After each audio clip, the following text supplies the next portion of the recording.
تلبیہ پڑھنا شروع کرے، اور تلبیہ سے پہلے نیت بھی جو ہے پختہ پھر سے ہم کر لیں، جیسے کہ لبیک اللہم لبیک عمرتن، جیسے کہ ہم عمرہ کرنے جاتے ہیں تو عمرتن، اگرچہ وہ حج ہے اللہم لبیک حج، اس طرح سے جو ہے آپ حج کے لیے یا عمرہ کے لیے نیت اپنے زبان سے بھی جو ہے انشاءاللہ تعالی دہرانا چاہیے۔ اور جس طرح سے آپ میقات میں انٹر ہوتے ہیں تو آپ کو تلبیہ پڑھتے رہنا چاہے جب تک کہ آپ مسجد حرم میں پہنچ نہ جائیں۔ جب آپ مسجد حرم کو پہنچتے ہیں، مسجد حرم میں ابھی دیکھیے دوسرا رکن، ایک تو احرام کا رکن ہو گیا، دوسرا رکن کہلاتا ہے طواف، یعنی اللہ کے گھر کے اطراف 7 چکر لگانا۔ یہ طواف اصل میں یہاں پہ امپورٹنٹ ہے، حج ہوندو یا عمرہ ہوندو، یہی ایک چیز ہے جو اللہ سبحانہ و تعالیٰ لوگوں کو جو ہے دور دراز سے بلاتا ہے۔ اللہ تعالیٰ سورہ حج سورہ نمبر 22 کی آیت نمبر 26 سے 30 تک جب آپ پڑھیں گے، ابراہیم کو فرماتا ہے اے ابراہیم میرے گھر کو تو پاک رکھ، دور دراز سے لوگ اس کی زیارت کے لیے آئیں گے، یہاں پہ نماز پڑھنے کے لیے، اس کی طواف کرنے کے لیے آئیں گے، یہاں کے اللہ سبحانہ و تعالیٰ آیت نازل کرتا ہے باضابطہ کہ اس کو پاک رکھو۔ تو اسے پاک کس بات سے؟ بتوں سے پاک، جو کہ اس وقت بتا تھے، تو اس کو جو ختم کرنے کے لیے، پاک رکھنے کے لیے کہا جاتا ہے۔ تو یہاں پہ طواف کرنا ہی اصل مقصد ہے، جو مین فرض بنتا ہے وہ فرض ہے طواف، بغیر طواف کے عمرہ ہمارا پورا نہیں ہوتا۔ ویسے کہ احرام باندھ لیے اور بیت اللہ کو پہنچ گئے تو یہاں پہ چند شرائط ہیں۔ مسجد حرم ایک اللہ تعالیٰ کا گھر ہے، مسجد ہے۔ عام مسجدوں میں ہم جب داخل ہوتے ہیں تو تحیۃ المسجد پڑھنے کے لیے کہا جاتا ہے، لیکن یہاں پہ تحیۃ المسجد نہیں پڑھتے، بلکہ ڈائریکٹ آپ طواف کو چلے جاتے ہیں، طواف کرنے کے لیے نکل جاتے ہیں، اور جب تک آپ طواف شروع نہ کرتے تب تک تلبیہ پڑھتے رہتے۔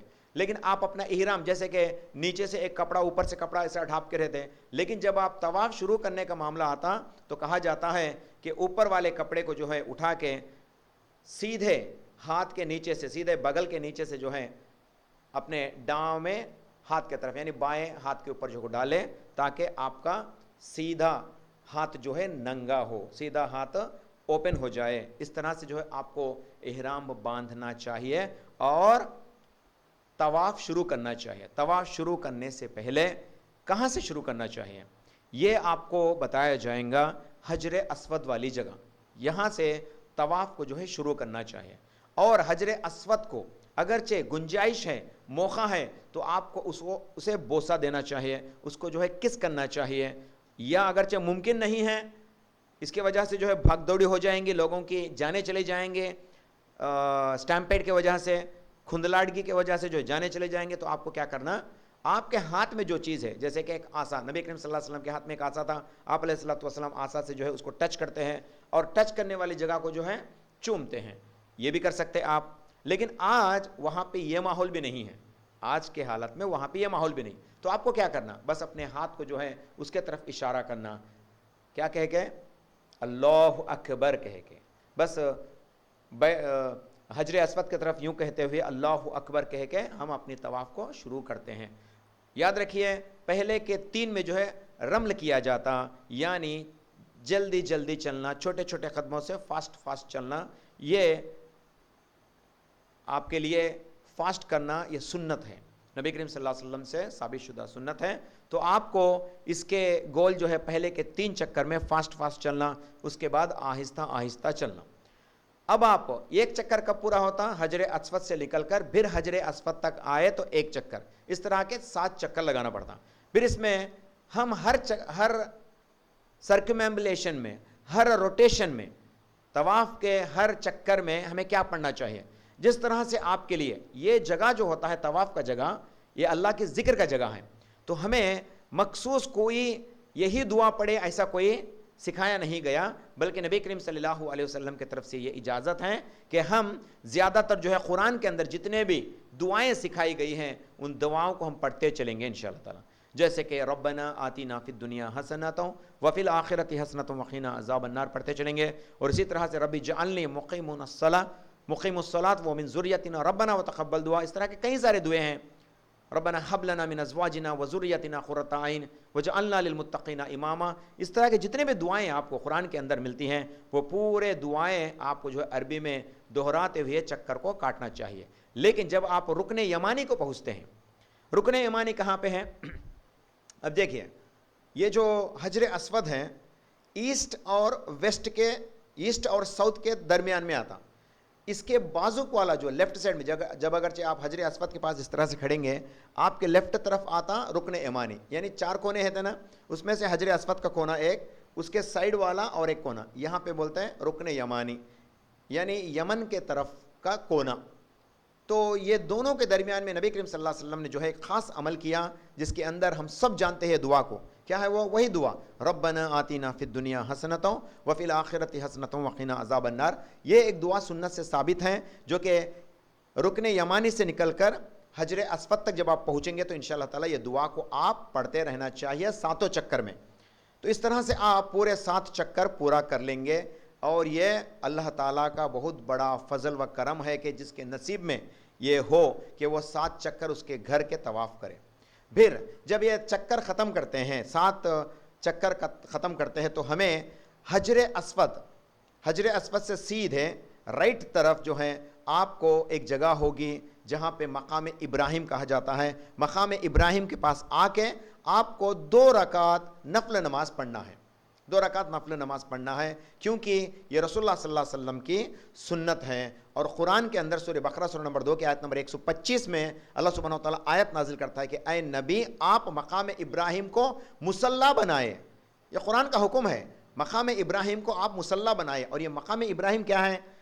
حضرت ابراہیم علیہ السلام جب مکہ کو اینٹ جوڑ کر بنا رہے تھے، تعمیر کر رہے تھے، تو اس وقت جس جگہ پہ آپ نے ایک پتھر پہ ٹھہر کر بنایا، اس مقام کو مقام ابراہیم کہتے ہیں۔ اور آج وہاں پہ وہ چھوٹا سا پتھر اندر رہتا اور اس کے اطراف جو ہے کہ گیلری بن کے رہتی، جہاں پہ آپ اس جگہ پہ ٹھہر کر 2 رکعت نفل نماز، جیسے ہی طواف ختم کریں گے 2 رکعت نفل نماز پڑھتے ہیں۔ یہ مقام ابراہیم کے پاس پڑھی جانے والی 2 رکعت نفل ہیں، اور اس میں بھی رسول اللہ صلی اللہ علیہ وسلم خاص نصیحت کرتے ہیں کہ پہلے رکعت میں سورۃ الکافرون پڑھیں، اور یہ سہولت ہے ماشاءاللہ۔ دیکھیے ہر ایک کو بھی چھوٹے چھوٹے سورے آ جاتے ہیں، سورۃ الکافرون پہلے رکعت میں پڑھتے ہیں، دوسرے رکعت میں قل هو اللہ احد پڑھتے ہیں۔ الحمدللہ یہ تو سب کو آتے، تو یہ سہولت دی گئی لوگوں کے لیے۔ اور اس میں کفر کا جو ہے انکار کیا جا رہا ہے، قل یا ایھا الکافرون، تم کافروں سے کہہ دو کہ اے کافرو لا اعبد ما تعبدون، میں تم جس کی عبادت کرتے ہو اس کی عبادت میں نہیں کرتا۔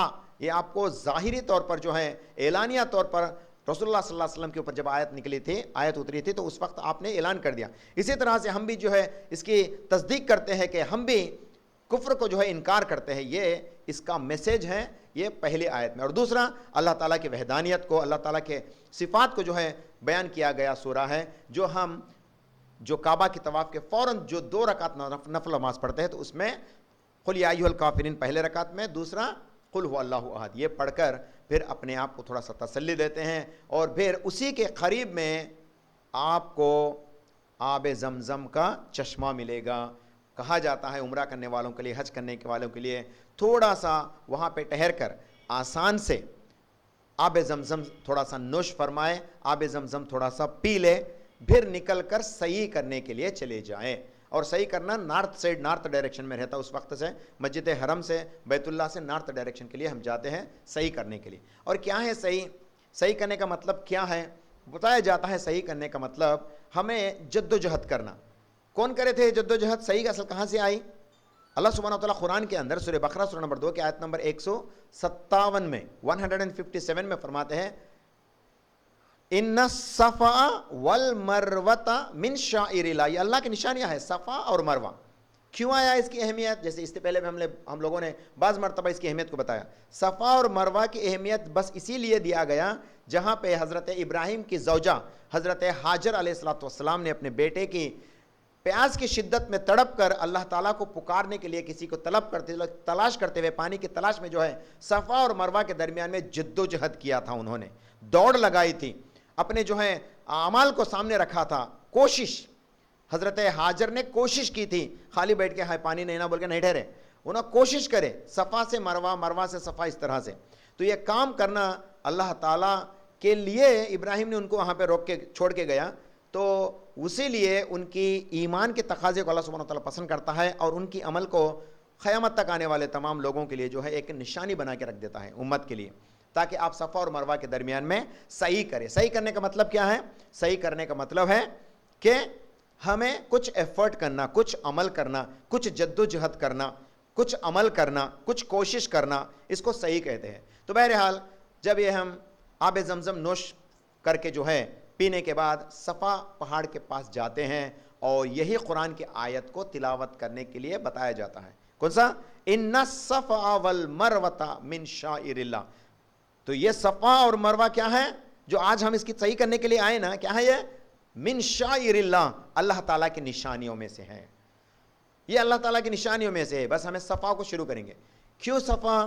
مروہ سے بھی شروع کر سکتے ہیں نا, ایسا کہہ سکتے ہیں, لیکن قرآن کے اندر صفا پہاڑ کو جو ہے سب سے پہلے لفظ لیا گیا, صفا اور مروہ آرڈر بتایا گیا. اسی لیے صحیح بھی ہم کرنے کے لیے جاتے ہیں تو صفا سے شروع کرتے ہیں اور مروہ سے نکل کر صفا تک پھر واپس ادھر ادھر آتے. لیکن جب ہم مروہ کونے پہ چلے جاتے ہیں تو وہاں سے ہم بیت اللہ کی طرف دیکھتے تاکہ بیت اللہ ہمارے سامنے دکھنا آ جائے, کیونکہ وہ ٹائم پہاڑ کا تھا نا, تو پہاڑ کا تھا تو اونچائی پہ تھا تو لوگ دیکھتے تھے.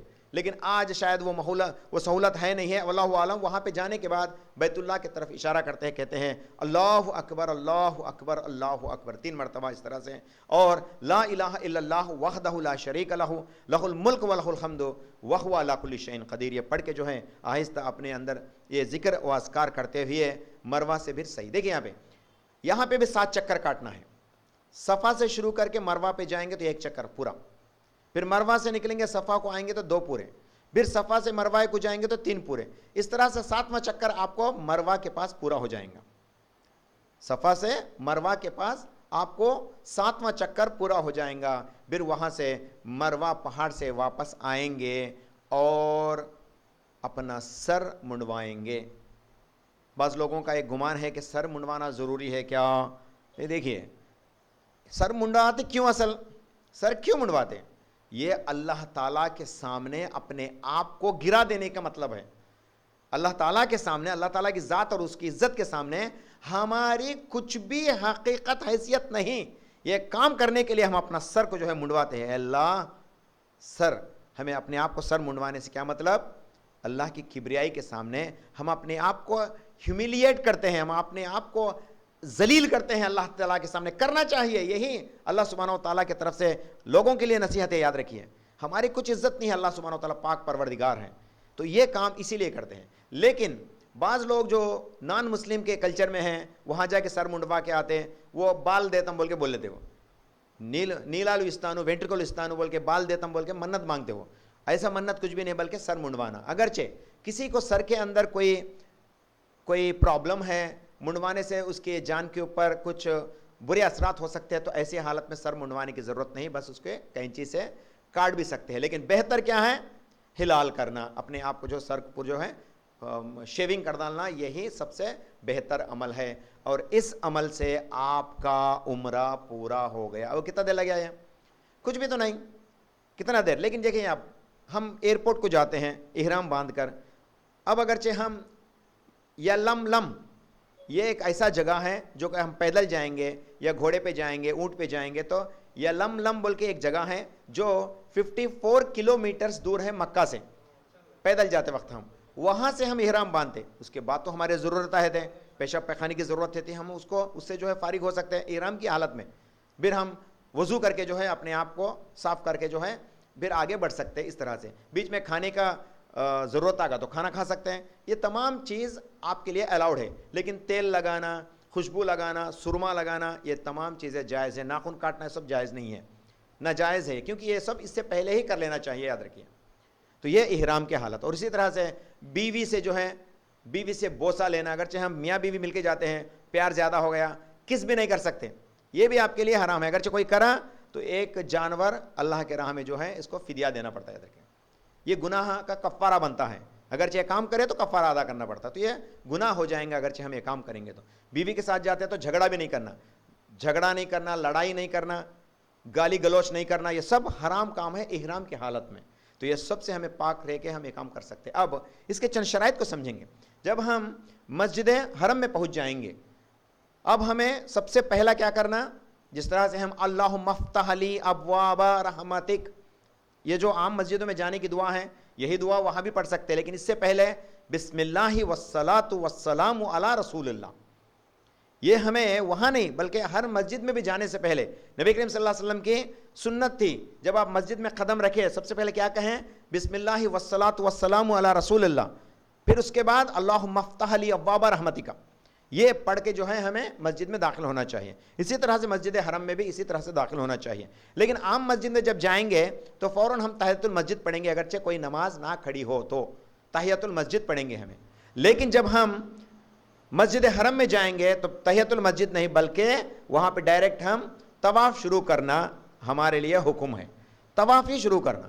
لیکن دیکھیں یہاں پہ طواف شروع کرنے کے لیے ہم جا رہے تھے، اتنے میں ہم نے دیکھا کہ جماعت ٹھہر گئی، جماعت کھڑی ہو گئی، ظہر کی نماز تھی، عصر کی نماز تھی، مغرب کی، عشاء کی رہتی نا، جماعت کھڑ گئی تو ہمیں کیا کرنا؟ طواف نہیں، پہلے جماعت کے ساتھ نماز پڑھ لینا، یعنی طواف ابھی شروع ہوا نہیں۔ میں ابھی مسجد حرم میں داخل ہوا، میں نے دیکھا کہ ظہر کی نماز ہو رہی ہے تو ہمیں پہلے ظہر کی نماز امام کے پیچھے ادا کر لینا چاہیے، پھر اس کے بعد طواف کرنا، نمبر 1 شرط۔ دوسرا شرط، اب ہمیں طواف شروع کر دیا اور طواف کے لیے تقریباً 20 منٹ سے آدھا گھنٹہ یوں ہی لگ جائیں گے آپ کو 7 چکر لگاتے، لیکن درمیان میں امام صاحب ٹھہر گئے نماز کے لیے، تو ہمیں کیا کرنا؟ ہمارے چکر یعنی یہ جو طواف کو ختم کرنا، پھر نماز پڑھنا۔ اگرچہ مان لو 2 طواف ہو گئے، 2 چکر ہو گئے ہمارے، پھر ہمیں نماز کوئی امام ٹھہر گئے تو فوراً آ کے نماز پڑھتے ہیں، پھر اس کے بعد طواف شروع کرتے ہیں۔ کہاں سے؟ جو آلریڈی 2 کر ڈالے نا، اب 3واں چکر وہاں سے شروع کرتے ہیں، لیکن چکر پورا کب ہوتا؟ حجر اسود سے حجر اسود تک ہوتا، یاد رکھیے۔ یہ چند شرائط کے ساتھ انشاءاللہ تعالی ہمیں طواف کی بھی جو ارکان کو مکمل کر سکتے ہیں۔ اب جب صحیح کا معاملہ آیا تو فوراً کرنے کی ضرورت نہیں، تھوڑا سا آپ لیٹ بھی کر سکتے ہیں اس میں، جیسے کہ طواف کر لیے، 2 رکعت نفل نماز پڑھ لیے، پھر آب زمزم کے پاس آ کے پانی پینا شروع کریں، تھوڑا سا وقفہ لے لیا۔ اب بعض لوگ ایسے بھی کمزور رہتے ہیں، فوراً نہیں کر سکتے، تو ان کے لیے بھی سہولت ہے، وہ اگرچہ ٹھہر گئے، 1 آدھا گھنٹہ رش لیے، پھر جا کے جو ہے صحیح کر لیے تو کوئی حرج نہیں انشاءاللہ تعالی، یہ آپ کے لیے بالکل جائز ہے۔ کیوں بولتا؟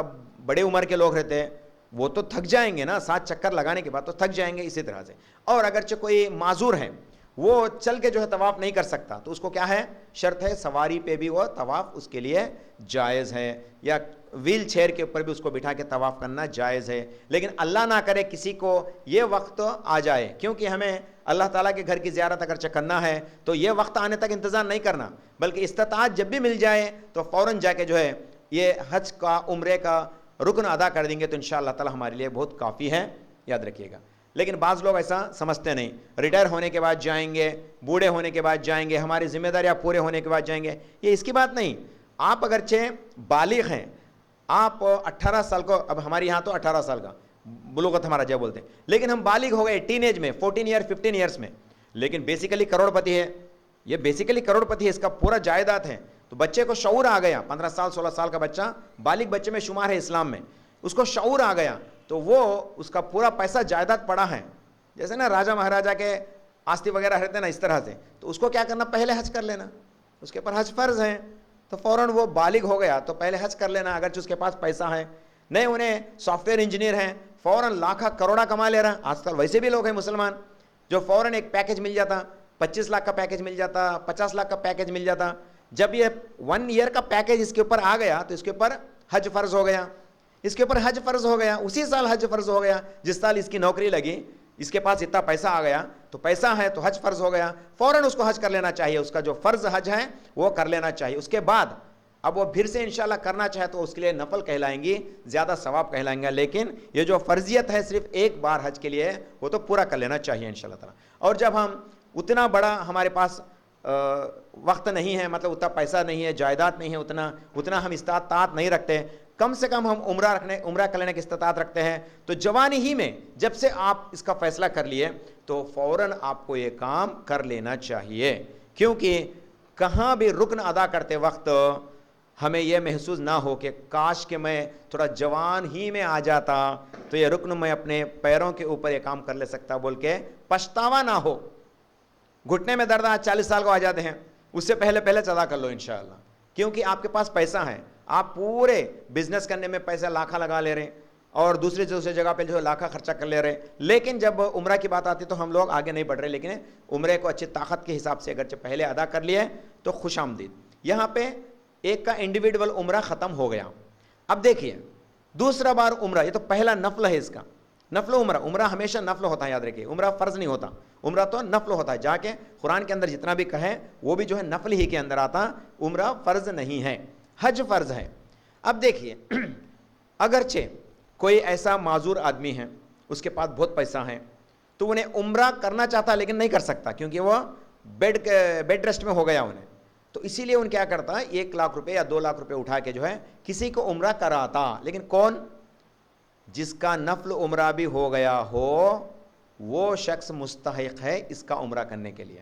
جیسے شرط فرض حج کے لیے ہوتا ہے اسی طرح کا شرط نفل کے لیے بھی ہوتا ہے۔ بعض لوگ ایسا نہیں سمجھتے اس کے بدلے میں وہ غریب آدمی اسے بھیجیں گے لوگ بول کے بھیجتے ہیں، نہیں، پہلا اس کا بھی نفل عمرہ ادا ہو گیا تو ایسے شخص کو آپ کوئی معذور شخص جس کے پاس پیسہ ہے وہ چاہتا ہے کہ عمرہ بدل کریں، یعنی کسی کو بھیج کے وہ ثواب کو حاصل کرے، تو انشاءاللہ وہ یہ کام کر سکتا ہے، لیکن ایسے شخص کو بھیجنا جو آلریڈی اس کا نفل عمرہ بھی کر لیا ہو۔ فریش آدمی کو نفل عمرہ کے لیے نہیں بھیج سکتے، اسی لیے یہ احتیاط کرنا چاہیے، بعض لوگ ایسا بھیج دیتے ہیں۔ اور دوسرا، اگرچہ ہم دوسروں کا یعنی عمرہ بدل کرنا چاہتے ہیں، نبی کریم صلی اللہ علیہ وسلم سے کئی سارے احادیث ثابت ہے، ایک عورت آ کے پوچھتی یا رسول اللہ میری والدہ نے عمرہ کی نیت کی تھی لیکن اس سے پہلے وہ انتقال ہو گئی، کیا میں اس کے طرف سے عمرہ کروں؟ تو نبی کریم صلی اللہ علیہ وسلم فرماتے ہیں ہاں بالکل کر لے، کیونکہ یہ تیرا جو بھی عمل ہے تیرے والدین کا ہے، تو اسی لیے آپ عمرہ کر سکتے ہیں، مطلب آپ کے والدین کی طرف سے بھی جو ہے عمرہ بدل کر سکتے ہیں، عمرہ بدل، لیکن آپ کا نفل عمرہ ہو جانا پہلا، اس کے بعد آپ اپنے حساب سے دوسروں کا بھی انشاءاللہ تعالی عمرہ بدل کر سکتے ہیں۔ لیکن جب آپ عمرہ بدل کے لیے جائیں گے تو کیا کرنا؟ اللہم لبیک عمرتن من فلاں بن فلاں، فلاں بولے تو دا پرسنس نیم، بن فلاں بولے تو the person son of that person. مثال کے طور پہ ایک شخص کا ہے، ایک عبد الرحمن کا عمرہ عبد الرحمن بن عبد الرحیم، اس طرح سے ہمیں کہنا چاہیے جب ہم یہ عمرہ بدل کرنے کے لیے جاتے ہیں تو یہ آسان طریقہ ہوگا، باقی کا جتنا بھی عمل ہوگا وہ اس کے حق میں ثواب لکھ دیا جائے گا، اور جو مشقت کرتا ہے نا یہاں پہ، جو جدوجہد کرتا ہے نا یہ کام کر کے، انشاءاللہ اس کے حق میں بھی اس کا ثواب اللہ سبحانہ وتعالیٰ دینے والے ہیں، یاد رکھیں۔ لیکن مین تو اس کا نیت اس کا ہونے کی وجہ سے، جس کا بدل ہوتا ہے اس کا ہونے کی وجہ سے اس کو اس کا ثواب دیا جائے گا۔ یہ چند تفصیلی بات ہے، انشاءاللہ تعالیٰ اس کو غور کرنا چاہیے۔ پھر ایک سوال یہاں پہ اڑتا ہے، اب ایک عمرہ کے لیے ہم جاتے ہیں وہاں تو 10 عمرہ کر لیتے ہیں، ایک بار تو جاتے ہیں سفر میں لیکن 4-5 عمرہ کر ڈالتے ہیں، یہ کیسا؟ کیا یہ جائز ہے؟ سلف کے نزدیک یعنی قرآن اور صحیح حدیث کے نزدیک یا ان کے علماء جو فتویٰ دیتے ہیں ان کے نزدیک یہ چیز جائز نہیں ہے۔ کیوں؟ آپ جس نیت سے آپ کے شہر سے نکلے وہی آپ کا عمرہ ہے، دوسروں کی طرف سے یہ جائز نہیں ہے بولتے ہیں، یہ سنت نہیں ہے بولتے ہیں، یاد رکھیں۔ لیکن مسلک حنفیہ میں اس کا جو ہے موقع دیا گیا، آپ کا عمرہ ختم کر کے پھر آپ کو احرام باندھنے کے لیے میقات تک آنا پڑے گا، جیسے کہ حضرت عائشہ رضی اللہ تعالی عنہا کی مسجد عائشہ جو کہ مکہ سے 9 کلومیٹر کے فاصلے پہ ہے، مسجد عائشہ پہ پھر آ کے آپ احرام باندھ کے دوسرے لوگوں کی طرف سے آپ عمرہ کر سکتے ہیں، یہ مسلک حنفیہ میں اس کی اجازت ہے، آپ یہ کام کر سکتے ہیں انشاءاللہ تعالی۔ اور دوسرا ہے مسجد جرانہ غزوہ حنین، لاسٹ ٹائم ہم تاریخی مقامات کے بارے میں ایک لیکچر رکھے، وہاں پہ اس کا ذکر ہوا۔ مسجد جرانہ مکہ سے جو ہے نارتھ کے طرف 16 to 20 کلومیٹرز کے دور پہ واقع ہے، وہاں پہ بھی رسول اللہ صلی اللہ علیہ وسلم نے احرام باندھ کر جا کے عمرہ کرے، یہ حدیث سے یہ ثابت ہوتا ہے۔ دیکھیے میں کیا کہنا چاہ رہا ہوں، جو میٹر آف ڈسکشن ہے اس میں تو مختلف اپنے اوپینینس ہیں، میں کیا سمجھ رہا ہوں جہاں تک میرا اوپینین کا ہے جو ہمیں علماء سے سیکھے ہیں، مسجد جرانہ مکہ ہی سے تھوڑا سا باہر ہے اور میقات ہے، وہ مسجد جرانہ میقات ہے، یہ کون کہا؟ کس نے کہا؟ یہ محمد رسول اللہ صلی اللہ علیہ وسلم نے کہا۔ مسجد جرانہ سے آپ علیہ الصلوۃ والسلام غزوہ حنین کے ٹائم پہ پورا مال غنیمت تقسیم کر لیے، تقسیم کرتے کرتے بالکل رات ہو گئی، تقریباً مڈ نائٹ ہو گئی، تو اللہ کے نبی صلی اللہ علیہ وسلم کسی کو پتہ نہیں تھا، آپ علیہ الصلوۃ والسلام نے احرام باندھا، پھر عمرہ کر کے پھر واپس بھی آ گئے۔ یہ کتنا دیر کا تھا؟ 2 یا 3 گھنٹے، یعنی فجر سے پہلے پہنچ گئے بھی، تو مطلب 16 کلومیٹر 17 کلومیٹر رہتا۔ سواری پہ جاتے ہیں، گھوڑے پہ جاتے ہیں تو تو فوراً جا کے آ بھی سکتے ہیں، فوراً کر کے کام کر کے. تو نبی کریم صلی اللہ علیہ وسلم نے ایسا کیا، اسی لیے اس مسجد کو، یعنی جرانہ ایک ایریا کا نام ہے، وہاں پہ نبی کریم صلی اللہ علیہ وسلم نے احرام باندھا اسی مسجد سے. تو اسی لیے اس میقات کو جو ہے مسجد جرانہ ایک میقات کہا جاتا ہے. اگرچہ آپ مسجد جرانہ جا کے وہاں پہ احرام باندھیے تو یہ آپ کے لیے جائز ہے، کیونکہ یہ حدیث ہے رسول اللہ صلی اللہ علیہ وسلم سے، اور یہ صحیح حدیث ہے. یہ صحیح حدیث ہے. اللہ کے نبی صلی اللہ علیہ وسلم نے غزوہ حنین کے بعد احرام باندھ کر عمرہ کر کے آ گئے، لیکن صحابہ کو اس کا علم نہیں تھا. آ گئے پھر مدینہ چلے گئے. تو مطلب مکہ چلے گئے تھے نبی کریم صلی اللہ علیہ وسلم، مکہ گئے تھے، عمرہ بھی ان کا ہو گیا تھا. پھر انہوں مسجد غزوہ حنین کو گئے تھے. غزوہ حنین میں آپ نے جو ہے بیت المال کو بھی تقسیم کر دیا. غزوہ حنین مکہ کے مشرکوں میں سے چند لوگوں کے خلاف میں جو ہے نبی کریم صلی اللہ علیہ وسلم نے اور ان کے صحابہ نے جنگ کیا. غزوہ حنین بولتے اس کو. اور وہاں سے آپ علیہ الصلوۃ والسلام نے یہ عمل کیا، عمرہ کیا. تو میں سمجھتا ہوں کہ جو مسلک حنفیہ کے تعلق سے جو بات آتی ہے کہ آپ مسجد عائشہ سے آپ جا کے جو ہے احرام باندھ سکتے ہیں، مسجد جرانہ سے احرام باندھ سکتے ہیں، اور دوسرے کی طرف سے بھی آپ یہ عمرہ انشاءاللہ تعالیٰ کر سکتے ہیں. میرا بھی انہی علماء کی طرف رجوع ہے، میں بھی انشاءاللہ تعالیٰ ان کو ہی فالو اپ کرتا ہوں. اس طرح سے آپ دوسروں کا بھی جو ہے، اپنے والدین کا بھی، کس کا تو بھی آپ جو انتقال کر گئے، جن کا کوئی عمل نہیں تھا، نہ ہی کوئی نصیحت تھی. میرے باپ نے مجھ سے نہیں کہا کہ عمرہ کر، نہ میری ماں نے مجھ سے کہا کہ میرے طرف سے عمرہ کر، نہیں بولے. لیکن پھر بھی بیٹا کے حیثیت سے مجھے یہ حق بنتا ہے کہ اگرچہ مجھے موقع ملا تو انشاءاللہ تعالیٰ میں ان کے طرف سے بھی عمرہ ادا کروں، کیونکہ اس کا بھی ایک گنجائش ہے. اسلام کے اندر گنجائش ہے. ایسا نہیں کہ اہل حدیث کے لوگ نہیں بولتے تو نہیں، بلکہ اس کا گنجائش ہے، یہ کام کر سکتے ہیں انشاءاللہ تعالیٰ. میں بھی انہی علماؤں کے ساتھ ہی میرا بھی جو ہے متفقانہ عمل رہیں گا انشاءاللہ تعالیٰ. تو اس طرح سے آپ اپنے عمرے کو جو ہے انشاءاللہ تعالیٰ پورا کر سکتے ہیں. بس یہ چند باتیں تھیں. اور ایک آسان طریقہ یاد رکھیں، احرام باندھنا، طواف کرنا اور سعی کرنا، پھر اپنے سر منڈوانا. عورتوں کے لیے احرام کیا ہے؟ عورتوں کے احرام بس صاف ستھرے کپڑے، ان کے صاف ستھرے کپڑے، چہرہ کھلا رکھنا. جیسے ہمارے خواتین یہاں پہ کیا کرتے ہیں، نقاب لگاتے ہیں، چہرے پہ جو ہے کپڑا باندھ دیتے، یہ نہیں کرنا. عورتوں کے لیے پورا صرف چہرہ اتنا دور کھلا رکھ سکتے ہیں، ہاتھ رسٹ تک کھلا رکھ سکتے ہیں، پیر بھی جو ہیں چاہے تو بلو دا اینکل پیر بھی چاہے تو کھلا رکھ سکتے ہیں. لیکن علماء بتاتے ہیں اس پہ ساکس پہننا افضل ہے یا چپل پہننا افضل ہے. عورتوں کے لیے جائز ہے یہ چیز، مردوں کے لیے نہیں یہ چیز. تو اسی لیے عورتوں کا مسئلہ اس طرح سے بتایا گیا. بس عورت اپنے صاف ستھرے لباس میں وہی اس کا احرام کہلائے گا. اس کو چہرہ کھلا رکھنا چاہیے، بال ہرگز نہیں دکھنا، چہرہ بس کھلا رکھنا چاہیے، یہی اس کا احرام کہلائے گا. اور جب یہ صحیح کرنے، اب طواف کرنے کے دوران میں پہلے 3 چکر میں کیا کرنا، فاسٹ بولے، لیکن یہ عورتوں کے لیے نہیں ہے، یہ عورتوں کے لیے نہیں ہے. اسی طرح سے صحیح کرتے وقت فاسٹ کرنا، یہ بھی عورتوں کے لیے نہیں ہے، یہ صرف مردوں کے لیے ہے جو فاسٹ کرنے کا معاملہ پیش آتا ہے. بعد میں رسول اللہ صلی اللہ علیہ وسلم کے جس طرح سے عمل ہے، حضرت عائشہ، حضرت حفصہ رضی اللہ تعالیٰ عنہ، یہ تمام لوگ نبی کریم صلی اللہ علیہ وسلم کے ساتھ حج کرے تھے، تو عمرہ کرے تھے. تو وہ لوگوں کا عمل تھا کہ خواتین اپنے بالوں کا، یعنی اپنے چوٹی کا آخری حصے کے بال جو کہ 2 یا 3 سینٹی میٹرز ہو، زیادہ سے زیادہ 1 انچ ہو، زیادہ سے زیادہ 1 انچ تک کٹ کر سکتے ہیں. یہ کرنا ہے. اس کو اللہ کے نبی صلی اللہ علیہ وسلم نے اسی طرح سے عورتوں کے لیے شرائط بتائے ہیں. یہ چند باتیں تھیں احرام کے تعلق سے، مردوں کے تعلق سے، اور احرام کے عورتوں کے تعلق سے. درمیان میں احرام آپ بدل سکتے کیا؟ تو دیکھیے، آپ جا رہے ہیں سفر کے دوران میں، کچھ چیز آپ کے کپڑے پر گر گیا تو آپ احرام کے کپڑے کو بدل بھی سکتے ہیں، آپ کے لیے اجازت ہے، آپ احرام کے کپڑے بدل سکتے ہیں. احرام کیا سفید ہونا افضل ہے، سفید ہی نہیں ہونا، سفید ہونا افضل ہے. کیوں؟ جامع ترمذی جلد نمبر 2 حدیث نمبر 994، اللہ کے نبی صلی اللہ علیہ وسلم فرماتے ہیں سفید کپڑا صاف ہوتا ہے، آپ سفید کپڑے کو پہنو اور اپنے مردوں کو اس میں کفن بھی دو. نبی کریم صلی اللہ علیہ وسلم کی نصیحت ہے سفید کپڑا پہننے کے تعلق سے.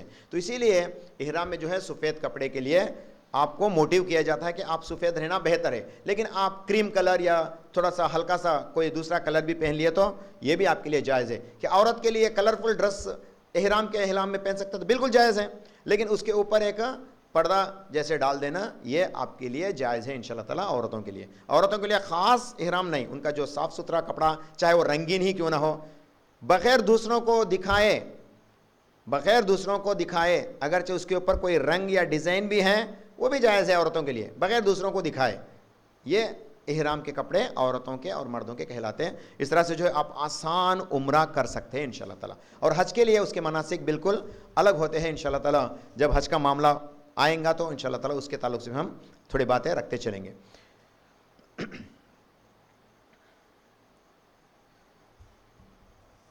تو یہاں پہ ایک سوال ہوتا ہے کہ بعض لوگوں کا عمرہ کس وقت کر سکتے ہیں؟